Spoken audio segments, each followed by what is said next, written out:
Trinidad and Tobago in our university right here, the University of the West Indies.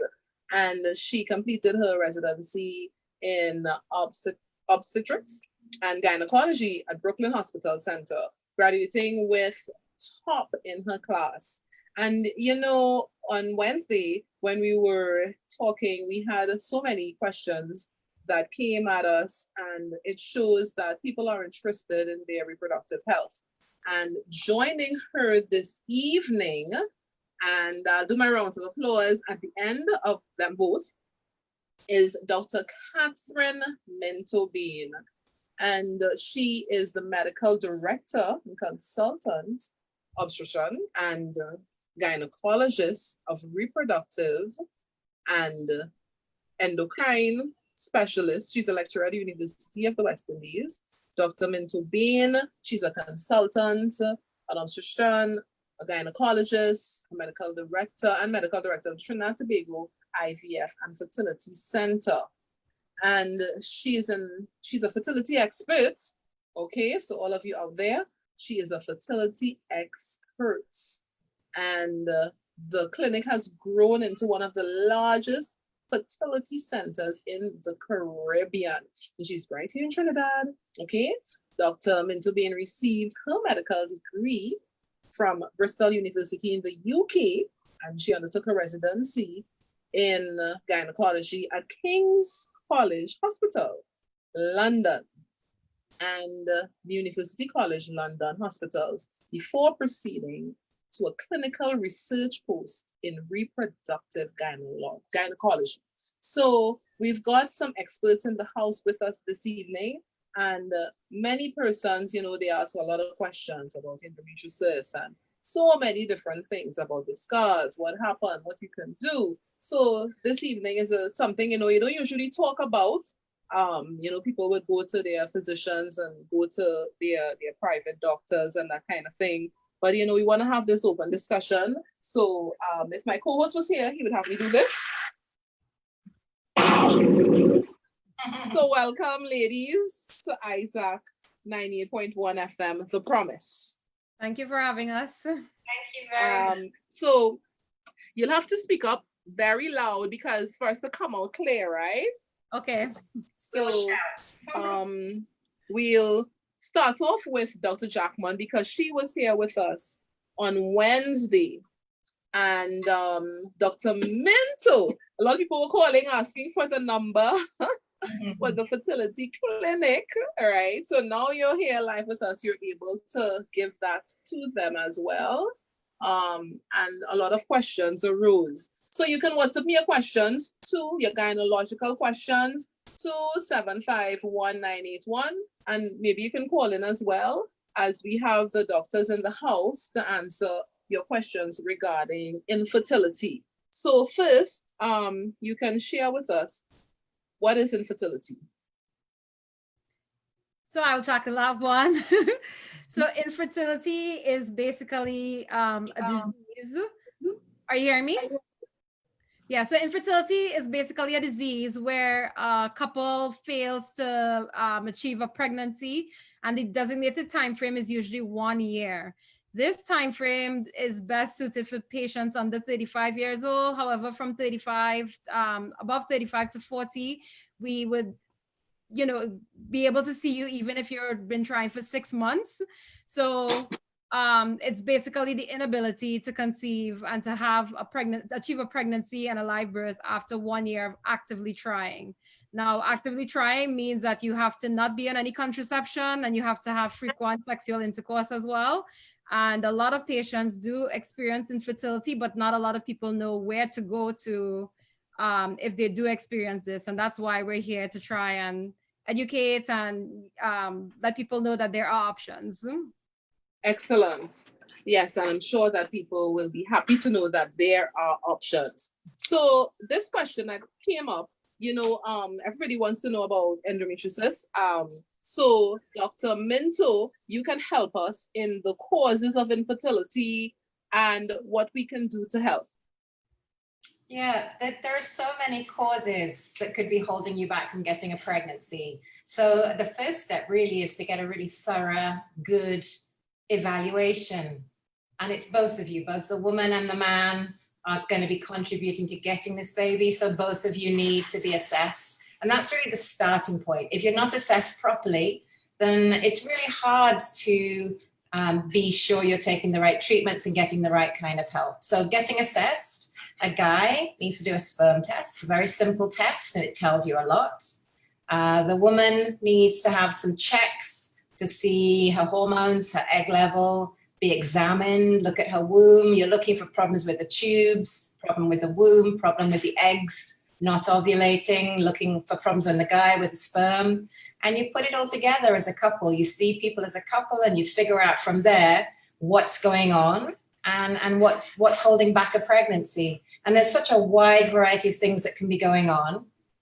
And I think one of the other things that's something people really need to know is that in Trinidad and Tobago, we know from studies in the clinic and national studies that it's usually more than one problem. So when a couple comes along and a guy has a bit of a sperm issue, you often find the woman has a problem with a blocked tube or something else. So in over half of the couples we've seen in the clinic in the last 5 years, which is over 5,000 people, more than half of them had more than one problem. So it's getting properly assessed and going from there. And it's not scary. There's so many simple, gentle, kind, nice ways to help couples figure out what's going on. All right, so that's great to know. So I hope that you're hearing that there are simple ways. So we have someone, she said she contacted the facility center before, and she was fearful, right? Because, and she said someone told her that she's too heavy and that it couldn't be done. Maybe she was overweight. So does that hinder somebody dealing with that? So weight can be a problem. Weight can cause a woman to have problems ovulating, and it's often interlinked with polycystic ovary syndrome, but not always. If a woman has a really large body mass index and she's really got a problem with weight, and if she's lost a baby before, we'll often say we really should be getting your weight down before we get you pregnant, because you're likely to lose the baby again. To be honest, we don't have weight restrictions, so we help everybody get pregnant, but we do really focus on not just the treatment to get you pregnant, but getting you as healthy as possible so you can hold on to the baby and have a really healthy pregnancy. So I can think back, I've seen probably about 10,000 people in the last 10 years easily here in Trinidad, and I think I've told 2 women in that 10 years, I really don't think you should have treatment. Your weight is extremely high, you've got high blood pressure, you nearly died in your last pregnancy when you lost your baby. You know, we really need to help you work on your weight so that you don't walk into another really tragic situation. So it's really rare to say you can't have treatment because of your weight. But it's an important part of being healthy to get pregnant. Janelle, you probably want to add to that. Yeah. Being in America. In the clinic that I worked for as well, we did not have a weight restriction, just like Dr. Minto-Bain mentioned. However, as she mentioned as well, if a patient had polycystic ovarian syndrome, sometime weight management was one of the first recommendations with respect to treatment, because a lot of patients with PCOS, polycystic ovarian syndrome, can actually improve their fertility by just like a 5 to 10% weight reduction. So weight reduction not only helps with preventing miscarriages, but it can also help improve your fertility before you even start any treatment. So not too sure where, like whom she may have spoken to or got the information from, or it may have just been how the information was stated, not that she couldn't have, tried, but maybe some further discussion into trying to help her get overall healthy before proceeding with any sort of treatment. And I would say to her as well, if she's listening, it's so hard and it's always so difficult to make the first step and come to the clinic. And if you get kind of put off, upset or discouraged at the first visit, come back, keep going with it. If a baby is what you want, we are here to help you. And, you know, I think we work with everyone and we figure out how we can help you. And some women can't lose weight easily, and they've tried diet, they've tried exercise, they've really struggled. And that's where actually we've got some good surgeons in Trinidad who now offer surgery to help you lose weight. So there's something called bariatric surgery, and it can work wonders for people who are really struggling. So I would say, please don't suffer alone. If what you want is a baby and your weight is a big part of the problem, come back and talk to us. We are very easy to talk to. Just get over that fear and that hurdle and make the call and come in. It really can be something we can help with. Someone is saying they had surgery for endometriosis, and it was so sad that on their honeymoon, they still bled, and they don't know if it was rectified because it's been 3 years and they still haven't gotten pregnant. So, so in terms of surgery for endometriosis, I mean, this could be a range of things. So saying that you had surgery for endometriosis doesn't quite pinpoint what the problem specifically was and what surgery she had. Some people have surgery for endometriosis because it's unbearable pain and we literally remove each deposit we see. Other people would have something called an endometrium, and I started explaining this on Wednesday, which is that abnormal uterine tissue. So endometriosis, I should define it at first. Endometriosis is basically the lining of your cavity, similar tissue to the lining of your cavity being found inside your pelvis and your abdominal cavity, which is where it shouldn't be found. So if let's just say that it's found in the ovary called an endometrioma, sometimes surgery, I don't know what she's referring to exactly, but maybe to remove that endometrioma that she has. So depending on what surgery she had, where the endometriotic deposits were located, and how much of the endometriosis they were able to remove determines how quote unquote successful the surgery is. However, endometriosis cannot be 100% cured. It can always recur, especially if you still have your ovaries present. It can always still activate the endometriotic tissue because it's responding to the hormones the ovary produces, the ovary and the brain produces. So unfortunately, the definitive surgery, we like to talk definitive, meaning like the surgery that will most likely completely cure endometriosis, unfortunately, is to remove your reproductive organs, which is not something that you'd really recommend in somebody who's trying to get pregnant. So having an idea specifically of what surgery she had and where the endometriosis was or is would give a better understanding of why probably she still hasn't had an effect. But then also, even if, let's just say she's not getting pregnant, then this is something, if it's 3 years after the fact, this is something where she has met the criteria for infertility after the first year, and it's something where she can escalate and take her fertility treatment a little beyond her gynecologist, and therefore see Dr. Bain in our fertility clinic to really assess what could be done to help her over this hurdle of infertility and help her get pregnant. Someone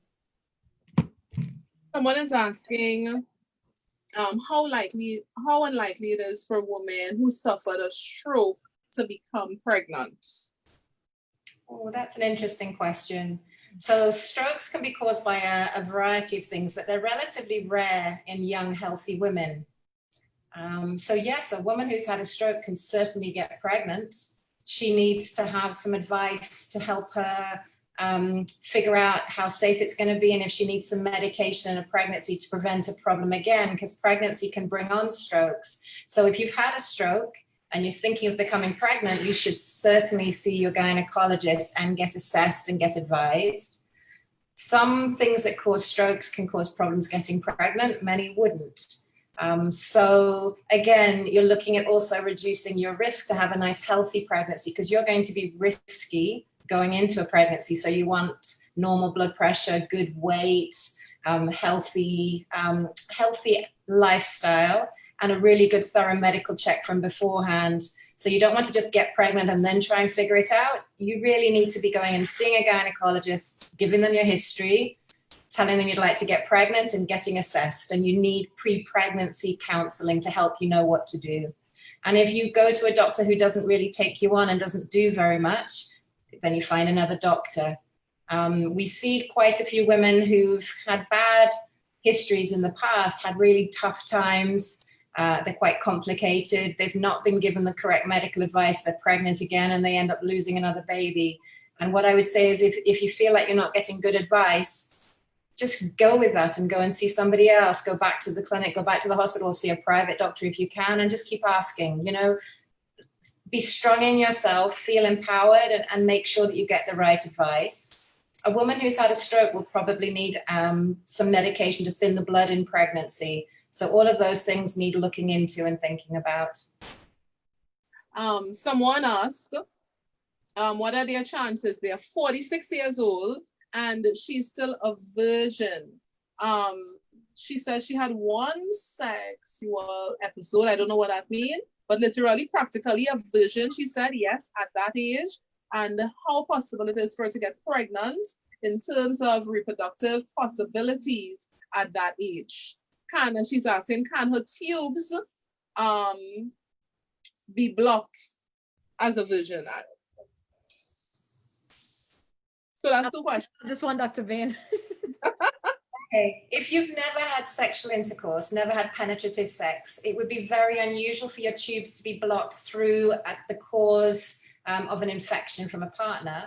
But yes, your tubes could be blocked by something else like endometriosis, which is what Janelle was talking about. So bits of your period blood, instead of being in the lining of the womb and bleeding there, they can bleed on the tubes where they're not supposed to be and cause blockages. So can a virgin have blocked tubes? Yes, unfortunately she can.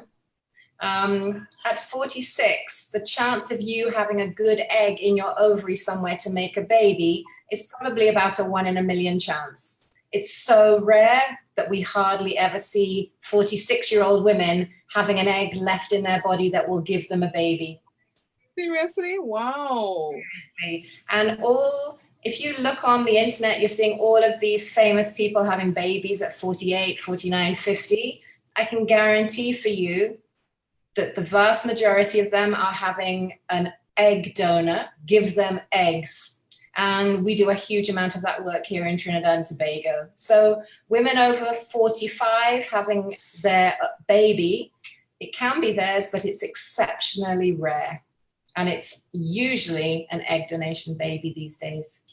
And I've been online and I've seen like women 60 years having babies in India and all that type of thing. So you're saying that most likely would be egg donors. At 60, 101%. Yes. Definitely egg donation. At 60, I tell you. Wow. There's a gentleman asking, I guess, about his wife, about ectopic pregnancy. He says for him to ask about that. Is that a high risk for the mother or child? And how can it be fixed or avoided? So an ectopic pregnancy, the word ectopic means that the pregnancy is located outside of the uterus, the normal uterine cavity where it should be located. Most ectopics occur in the fallopian tube. And essentially when you have an ectopic, especially in the fallopian tube, it's not going to be a viable pregnancy. It is a very dangerous pregnancy for the mother. And at this stage, unfortunately, we can't even factor in the baby because the baby will not survive the tubes. The tube doesn't have a good space. It doesn't have a good blood supply for pregnancy. So we would have to, once an ectopic pregnancy is diagnosed, we try to deal with it as early as possible. There are 2 to 3 main ways we can deal with it. We can do what we call observation, but nobody really would want to do that with ectopic pregnancy because it's so risky. So the 2 things you can do is medical therapy or you can do surgical therapy. Medical therapy is giving this drug called methotrexate. It's a chemotherapeutic agent, but we're giving it 1 to 2 time dosage. And this basically helps resolve the ectopic pregnancy without having to do surgical procedure. Now, sometimes this medication doesn't work, or sometimes the patient is at risk, and then we have to go into surgical therapy, which is where we would remove the pregnancy itself from the tube, but more than often we remove the entire tube. So if somebody had an ectopic pregnancy where the tube was removed, therefore they only have 1 tube right now, and they will rely on that 1 tube to try and get pregnant. Now, if you had more than 1 ectopic pregnancies or you have lost both tubes for some reason or the other, then this may render you infertile, but there are options, because that's where IVF can come in to help someone. So having an ectopic pregnancy doesn't equal to infertility. It really depends on how the ectopic pregnancy was resolved, whether it was medically, whether it was surgically, and whether the patient still has a tube that is open. Dr. Bain, you have anything that you want to say to this? Yeah, they're about 1 in 100 pregnancies in Trinidad and Tobago, so they're very common. And as Janelle said, they're usually dealt with early on, and it's really sad. There's nothing you can do when a pregnancy is growing outside of the womb. You can't save it and put it back in the womb. It's impossible. So you have to keep the mother safe and do the treatment. So if you've had an ectopic pregnancy, the other thing is, if you get pregnant again, you just need to go and see a doctor nice and early to get a scan and check your baby's growing in the right place, because most women will have a normal pregnancy after an ectopic. If you're not getting pregnant and it's been more than a year, and if you're over 35, more than 6 months, then maybe there's something wrong with the tube you've got left, and that's when you should come through to the fertility clinic. And it's really sad when we see women who have been trying 8, 9, 10 years. They had an ectopic at 32 and they're now 42. And, you know, nobody told them that they weren't going to get pregnant because the other tube was already damaged as well. And at 42, you've got very few eggs left. And a lot of people don't get that. So once you're over 40, chances of getting pregnant are really dropping because of your own egg level not being good anymore. So it's not necessarily that you're not going to get a baby afterwards. But, you know, again, empower yourself. Read about ectopic if you've had one. Make sure you're looked after well in your next pregnancy early on. And if you're not getting pregnant quickly, then get some fertility assistance, because you've got a higher chance of having a problem. Somebody's asking, can a woman with adenomyosis get pregnant? Adenomyosis. Adenomyosis, yes. So yes, it is possible. Adenomyosis is basically, so the simplest way I could explain it is similar to this uterine lining, but instead of being outside in the abdominal cavity or the pelvic cavity, it's found within that muscular layer in the uterus. It makes the uterus extremely globular, big. It could affect fertility, but it's not like that you can't get pregnant with adenomyosis. It's very common as well. It's a common cause of women having painful periods. And it's found really commonly when you do a post-mortem, you find the woman's got adenomyosis. It's a long word. It just means a bit of bleeding in the muscle of the womb. I don't really think it has much to do with infertility, but then it's often linked with endometriosis, and that can cause problems. So the truth to the answer to that is, you may well have other things going on. So if you've been told you've got adenomyosis and you're not getting pregnant, or your periods are really painful, then go and get some advice and some help. All right. Somebody says, good night. I'm 26 years of age. I've been trying for 5.5 years now. And they've been to gynecologists, they've had ultrasounds, and they've just had irregular cycles. They've even been given Clomid, and nothing has worked. So the first thing to say there is, the classic story is the guy's never had a sperm test done. So if you guys are trying for a pregnancy and you're 26, you should have good eggs. And you know, 1 in every 2 or 3 eggs is going to get you a baby, and you should be getting pregnant 2 or 3 times a year. If your periods are irregular, then there's something maybe with your eggs not coming out regularly, but you should check the sperm as well. And if you've already been having fertility tablets with a gynecologist and it's been 5 years, there's something really serious stopping you from getting pregnant. So this is often a situation where people assume it's the woman, it's irregular periods, they've forgotten to check the guy, they've forgotten to check maybe your tubes as well, there can be other things. So 5 years is a very long time. You need to be seen in a fertility clinic and be properly assessed. And it sounds like you need more than clomiphene.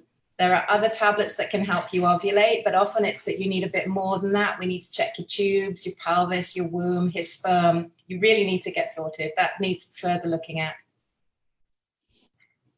Wow. And I forgot to give our disclaimer before we started that, you know, we're here for educational purposes to render advice, but we are not to replace your doctor, or this is not like considered a medical visit, and you would still need to see your own doctor to get specific advice, because we're just giving you little advice on the little snippet that you're telling us, but really a medical history entails way more information to get properly evaluated. So I just wanted to put that disclaimer in. That's true. Somebody is saying that they were told that they should have laparoscopy. They would like to know, what is it? Janelle's a good one to answer that. So laparoscopic surgery, what we call keyhole surgery, it's a minimally invasive type of surgery. So typically when you think surgery, you think you're going to get a big open wound where someone is going to literally open up your abdomen. Now, over the years, we have evolved and we can do surgery through tiny little holes and instruments. So laparoscopic surgery is basically surgery where we use a camera. Usually we place that through the belly button. So it's a tiny hole through the belly button. And then we usually put little pencil-like incisions on either side of the lower abdomen. And we can actually put instruments in there to do the surgery for us, basically. So we look at the camera projects on the screen, and we can do the surgery without actually cutting you open. So as opposed to open surgery, this is a surgery where you, for most part, remain closed, and we just have these tiny ports that help us with instruments and help us to do the surgery. It's a much quicker recovery in the skills of in the hands of a skilled laparoscopic surgeon. It's a much quicker recovery, usually less blood loss, less morbidity. So it's usually beneficial to the patient to do this. It's also less painful if you choose your laparoscopic surgeon really wisely, and it's a person who has like good experience. This could be a very good alternative to open surgery. Someone is asking, does ovulation help with your chances? No, does orgasm help with your chances of becoming pregnant?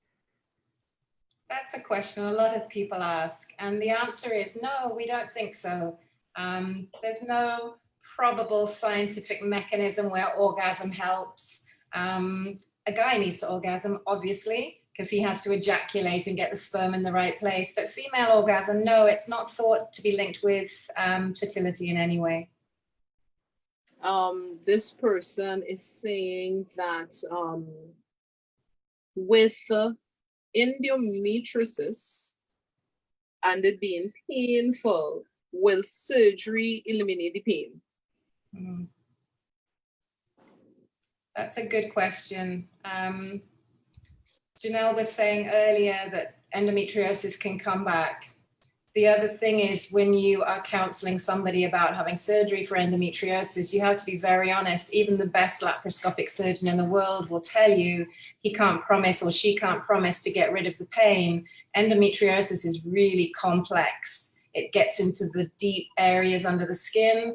But a lot of it is relatively superficial and simple, and a good laparoscopic doctor surgeon who's got a lot of skill and takes their time and does thorough surgery can usually give you a lot of relief and a much better quality of life after surgery. Janelle, I don't know if you want to add anything to that. I would add a good surgeon, so someone who does a lot of work with endometriosis is really what you need. Not a general gynecologist who doesn't really see endometriosis cases. You really want to be doing one surgery well, not 3 surgeries badly over the course of 3 years. I would definitely agree to that. And tacked on to the person who previously asked, what is laparoscopic surgery? I would say the emphasis on make sure that your surgeon does a lot of these cases, is very experienced and skilled in these cases, and you know, really know what they're doing, because that could really make a difference to the outcome you have, as well as how many times you'd need to probably have surgery. I see a question here. How likely it is for the husband to be infertile? Most times the woman is the one that would, for want of a better way of taking up the blame, but how likely it is for men to be infertile? I can give you some statistics on that in Trinidad and Tobago. When I came here 15 years ago, we didn't really have national statistics. We still don't have national statistics, but we did a huge study in our unit looking at all the cases that had come through. looking at what causes infertility in the couples that come to our clinic. And out of 10,000 people, in 60% of cases, it was the man causing the infertility problem. Wow. Not at all what you would think. And in over 50% of the cases, there was more than one issue going on, and it was both the woman and the man. But actually, the commoner cause is male factor. And then there's of tubal problems and PCOS and not ovulating and endometriosis, which can stop the sperm and eggs from getting together, and a whole range of other things. But guys, so what are some of the male issues? What are some of the male issues? So low sperm counts can be caused by a wide variety of things. Mostly we don't know. We think it's infections in the past or genetics, maybe poor lifestyle. Sexually transmitted infections, often things that you don't even know you've had, can cause problems in the man, blocking off tubal passages in the man, can cause problems with the woman's tubes. Endometriosis, all sorts of problems that often cause pain in the pelvis, can stop the sperm and eggs from getting together with the tubes. Polyps inside the womb, fibroids sometimes, but not often. Fibroids in the wrong place can cause infertility. Lots of women don't release eggs properly. They've got irregular periods. A whole range of things. What have I forgotten there, Janelle? Add in. So to add to that, well, the statistics for Trinidad is even starting to me, because in the US, we tend to say it's sort of like a 30-30-30 ratio. So for us here, just in case there's anybody here in the US, it's usually around 30% male factor, around 30% female factor, and then 30% a combination of combined factor, or we just can't figure it out. But in terms of like the male causes, as Dr. Bain had said, a lot of times we take for granted previous infections like mumps or some sort of infection that happened since childhood. So oftentimes the male partner may not even know or remember or think it's significant, but it may have impacted on his ability to make sperm, as well as overall health, like, you know, not being healthy, smoking a lot of alcohol. These things could all contribute to your male factor infertility causes. So these are things that we have to be mindful of as people in general, that overall health in both the man and the woman can boost fertility. And it's not just, you know, trying to find like a disease. It's also how we live and how our lifestyle is. And the question comes up, how likely is it, as the woman would have to have surgery, for the man to become fertile? Not sure I get that question. How likely is it? Yeah. A lot of guys come along and they want an answer as to what the problem is and a pill or a tablet that will sort out the problem. And they often assume a blood test will tell them what the problem is and there's an easy cure. And the real truth is that there often isn't. So turning a guy from infertile to fertile often involves difficult conversations about, you need to lose some weight, you need to eat more vegetables and fruit, you need to look at stress at work, you need to look at a lot of lifestyle issues, smoking. You've got a low sperm count. We may be able to improve it somewhat, and especially we can improve the quality, but maybe not the numbers. And usually you're looking for the really low sperm counts at needing some help to get those sperm nearer to her eggs, which is insemination, or into the eggs, get the eggs out of her body and inject a sperm into an egg, which is IVF. So people come to the fertility clinic thinking we can just wave a magic wand and make them better. It's really not as simple as that for most people. And what I would say to people is there's an awful lot you can do to help yourself. Just like Janelle was saying, lifestyle, don't smoke, minimize alcohol. You've got to put fruits and vegetables into your diet. Don't just take a multivitamin, although that's good for you. Eat well, keep your weight down, do some exercise, sleep well. You know, our bodies are designed to be looked after, and then they will function well. All right, somebody's saying they've had hormone imbalance, and since they were in their teens, and they've had polycystic ovaries, and they have now 48 years old. So they want to know the likelihood of they becoming pregnant. Well, Dr. Bain and I sort of addressed that before, with generally, as you get higher up in your 40s, the chances of getting pregnant with your own egg. So it's not impossible to get pregnant, but getting pregnant with your own egg and without intervention becomes very low.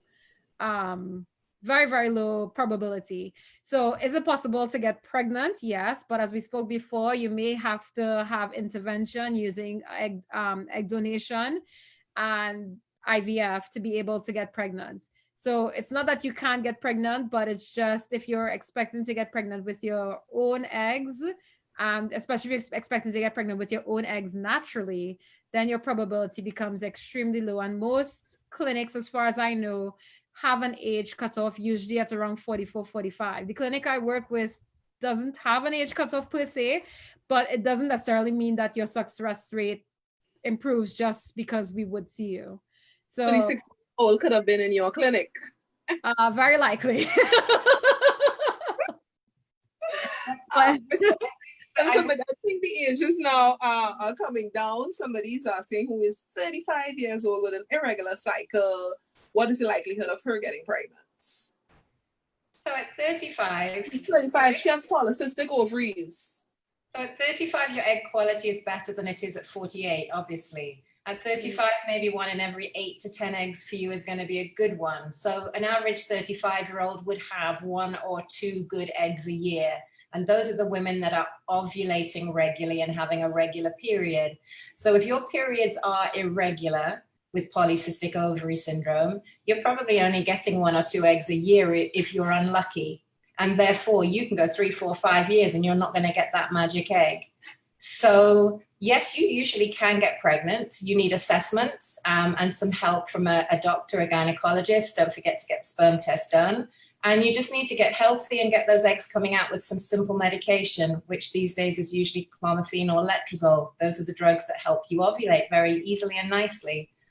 You don't want a multiple pregnancy. It's more dangerous. So your doctor really should monitor you if they're going to use fertility tablets and see how many eggs you're making.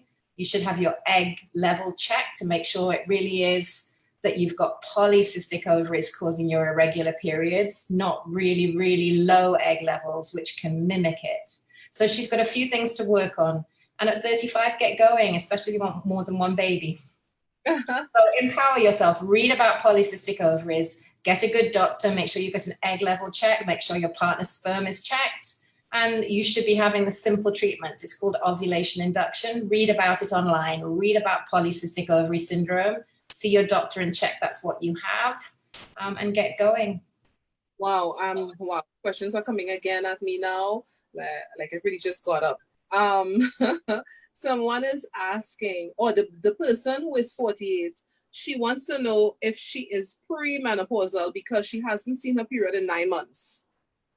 The answer to that is probably yes. At 48, you don't have a lot of eggs and your periods often become irregular, and you usually go through the menopause somewhere between your late 40s and early 50s. So if you've not seen a period for 9 months, it's very likely that you're in that premenopausal time.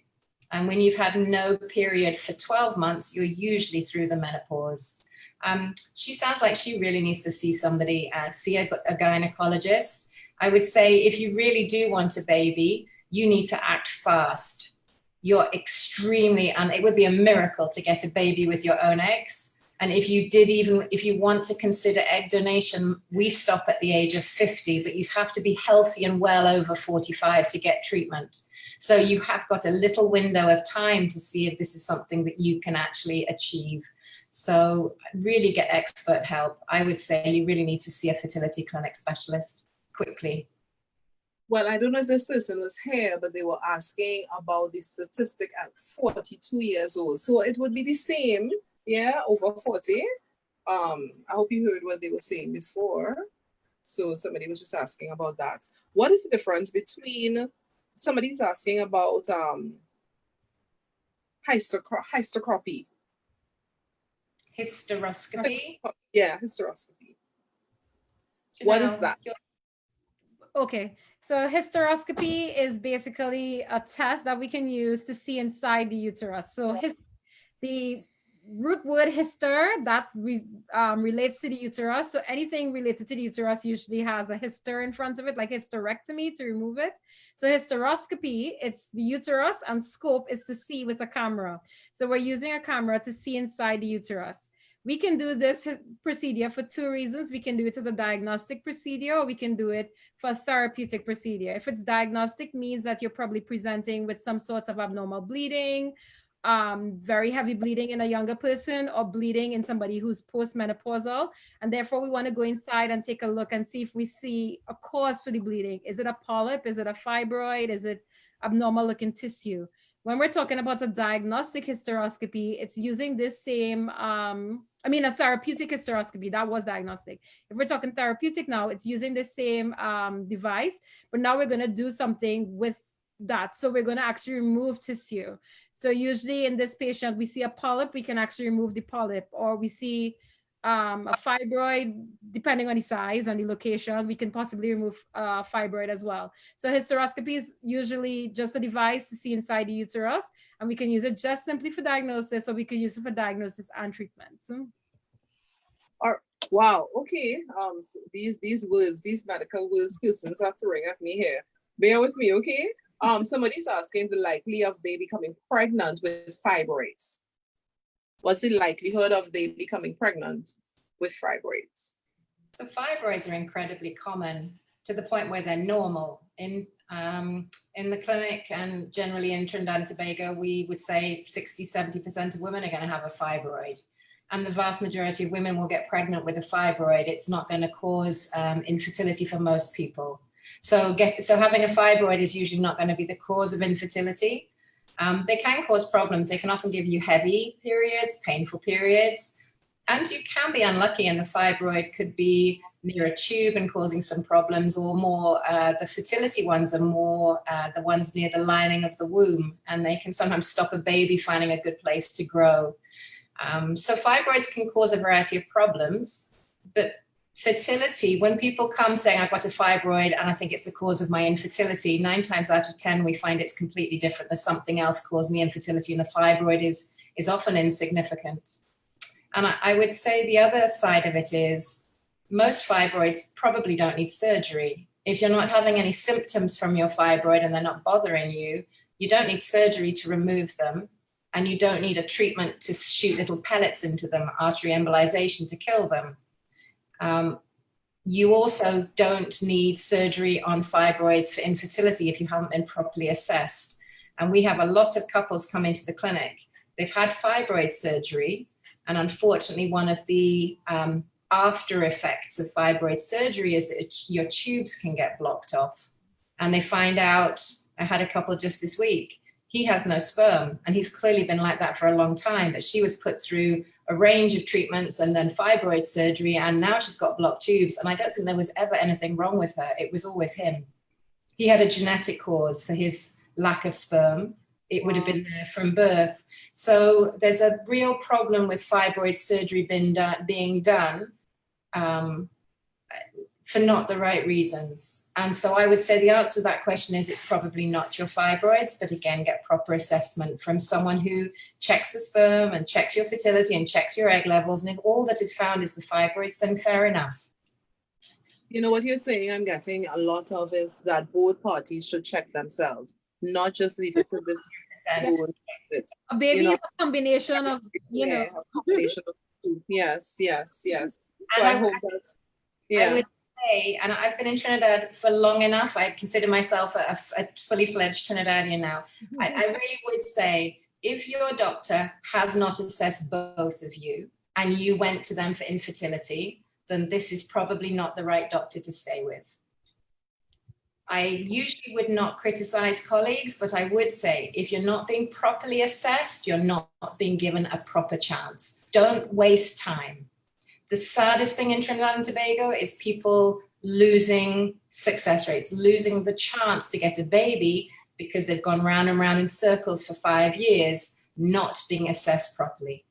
And that is heartbreaking and really difficult to watch as a fertility specialist. So go on the internet, read.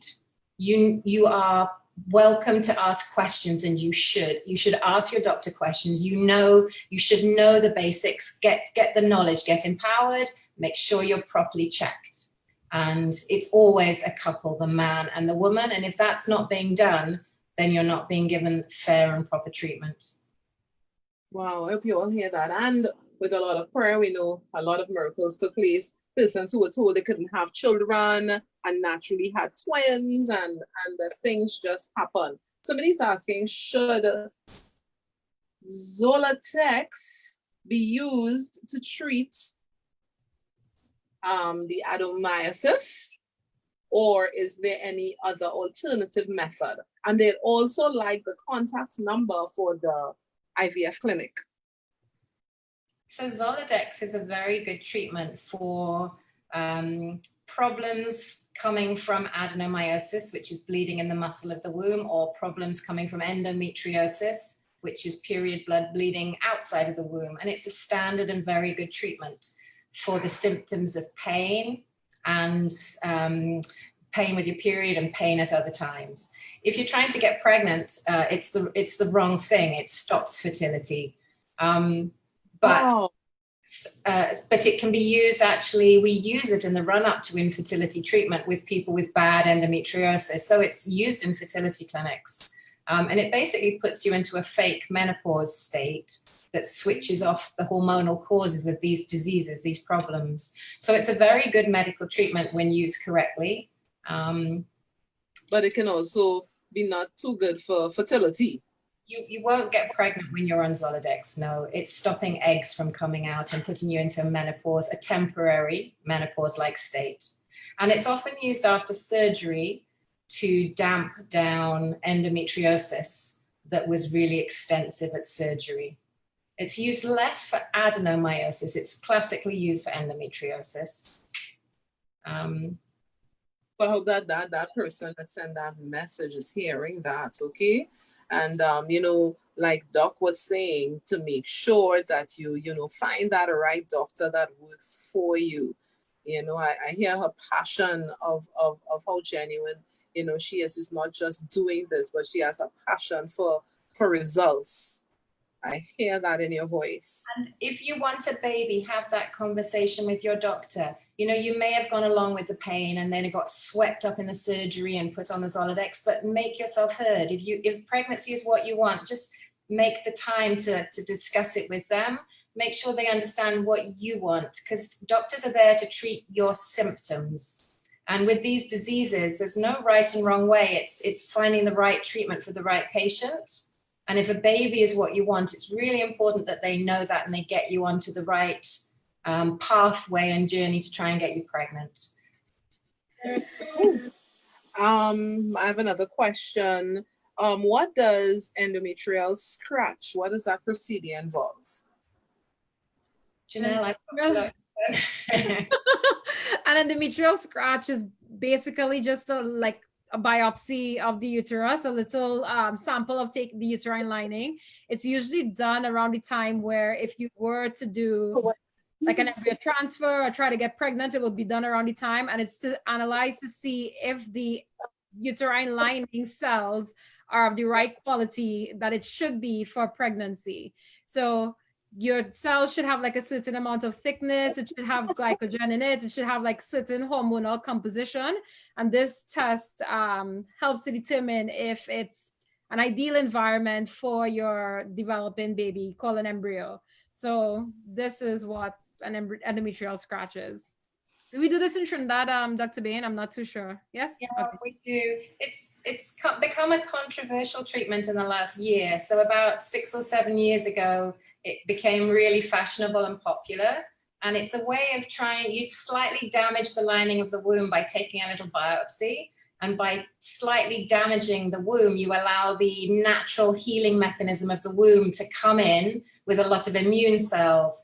And it makes the lining of the womb a bit more sticky for the next 3 months. So it's an endometrial scratch is done for women who've not got pregnant with IVF in a previous cycle, or who have really bad endometriosis, and we think there's something slightly off in the inside of the womb that's stopping embryos from implanting. And you do this treatment before you put an embryo in to try and make the lining more sticky. And there were some good studies in the last decade saying it worked really well. And then a big study came out last year questioning whether it really works or not. So it's kind of controversial now. A lot of us still have seen pregnancy increases once we started using it. We brought it in many years ago. So we still offer it, but we're very honest with people. If you look online and you read, there's lots of people pro it, lots of people against it. It's very safe. And I think generally it probably does increase pregnancy rates. So it's an add-on treatment to IVF. And we use it sometimes for recurrent miscarriage when we're doing insemination treatments. So we use it for a variety of reasons. Wow. I just wanted to recap that age and how long should you wait before you seek help when you're trying to get pregnant? So typically less than 35, you can try for a year. Over 35 to 40, we usually say 6 months. If you're over 40 and you decide to get pregnant, you can come in as soon as you make that decision. Is the typical rubric that we go with. And just to add to that, if you're under 35 but you've got previous problems, you come in quicker. If you're a guy and you were born with undescended testicles, or you've had infertility before, or you've had severe problems with the testes, you come in quicker. If you're a woman who's had endometriosis surgery in the past, don't wait a year, you come in more quickly. So if your gut and your heart tells you you think you've got a problem, you come in and get assessed. I forgot to say earlier, someone was asking for the number for the clinic. So we're easy to find on the internet, trinidadivf.com.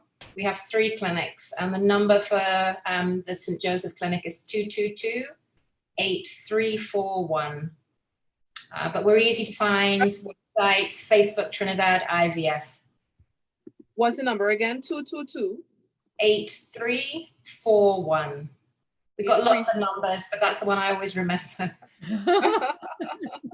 222 Trinidad and Tobago 8341. I'm going to keep that number because I know you'll call me and ask for it. 222-8341. And someone is asking, do you have to identify and bring your own sperm or egg, or is there a bank you can choose from? So a lot of people ask that.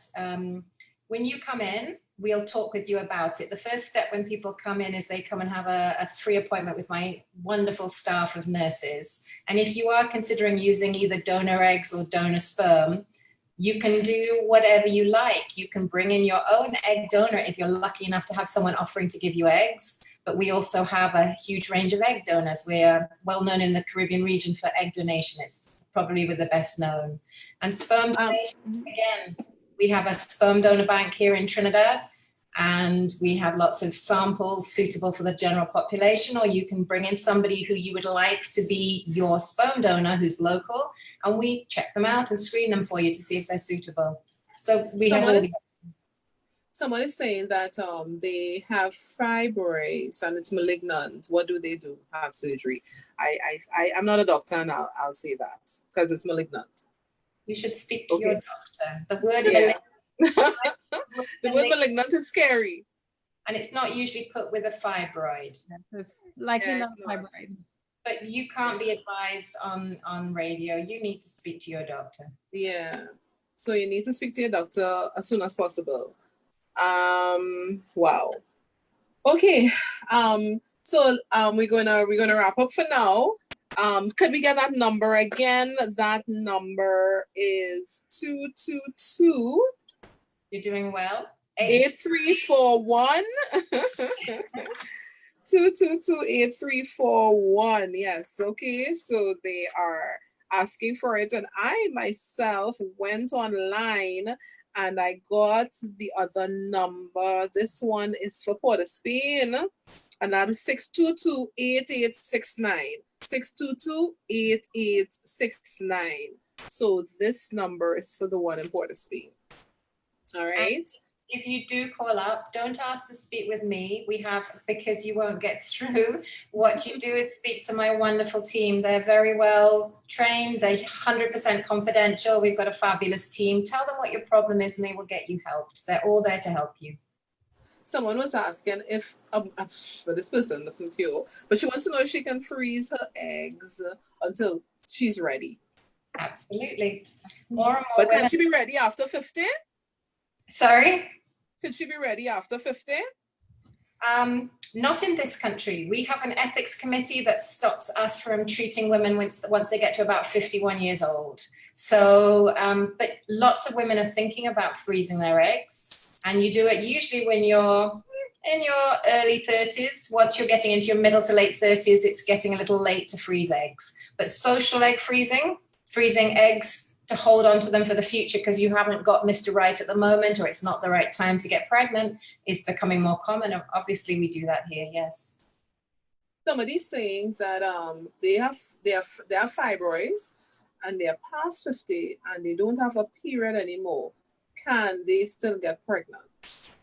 Naturally, the probable answer to that is probably no. You sound like you've probably been through the menopause if you're not having periods. So it would be an absolute miracle. Wow. But again, if you want to know for sure, go and see a doctor and get assessed. All right, Trinidad and Tobago, we have been going at a pace. I wanted to take a break. I just couldn't because the questions keep coming. And I know that, everybody's concerned about their health. And I know that you answered a lot of questions for a lot of people. Because even though they want that number again, so I'll get that number for you, okay? Even though that they weren't able to come in, you're not allowed to call the WhatsApp line. You can send a message, okay? Because I'm not able to answer that phone. So I see it ringing, but I can't answer that. But any closing remarks, anything you think we would have missed? Because I know questions just came at you. And this is what happened on Wednesday as well, So, any closing remarks that you think we should know that we take for granted?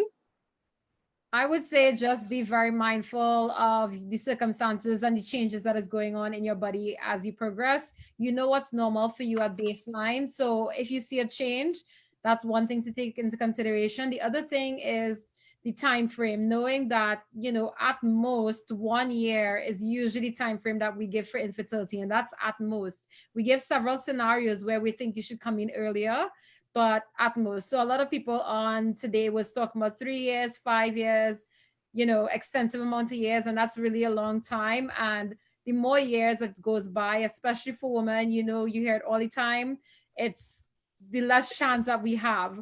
So the earlier you present to a doctor who will listen to you, take your concerns into consideration and get you the right help, is the better for you. And realistically, if you're really trying to get pregnant and it's been over a year, then I would say that you need to seek assistance from somebody in the infertility field, which obviously my recommendation is here today. This is Dr. Minto-Bain, which is why I recommended her on Wednesday. So I do think that, if you're getting further along and not getting pregnant, that you need to step up your treatments and step up what you do to try and get the results that you want. That's my closing. And Dr. Minto, I have another question just before you go. Somebody's saying that, well, yes, the correct number, I'll say it for you.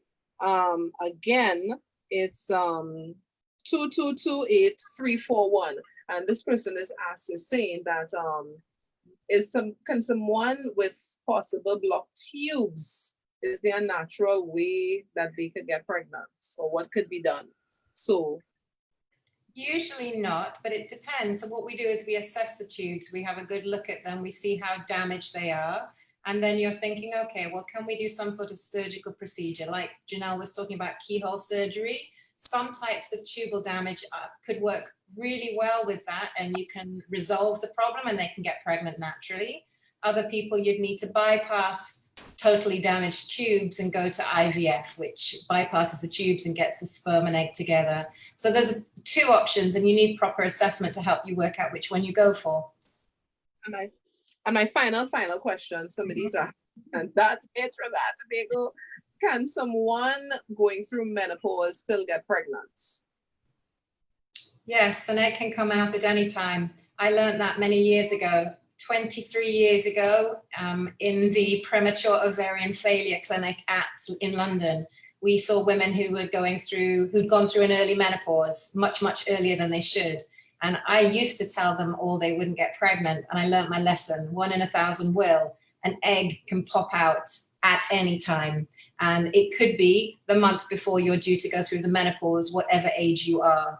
And fertility clinics never know if that's going to happen. It's a random blessed event that could happen to anyone. So it's extremely rare if you're 50 and about to head into the menopause, but there will be 1 or 2 cases somewhere in the world. Wow. So I don't really rely on that want as to your- thank you. Somebody's saying that they just got home, so they want to know when we have any program again. We'll see how that goes. All right. Maybe we try to have it probably once a month. Yeah, okay, we'll try, because doctors are very, very busy. You were saying, Dr. Jackman? I was just saying, for that person, even though it's rare, but don't let that be the thought that.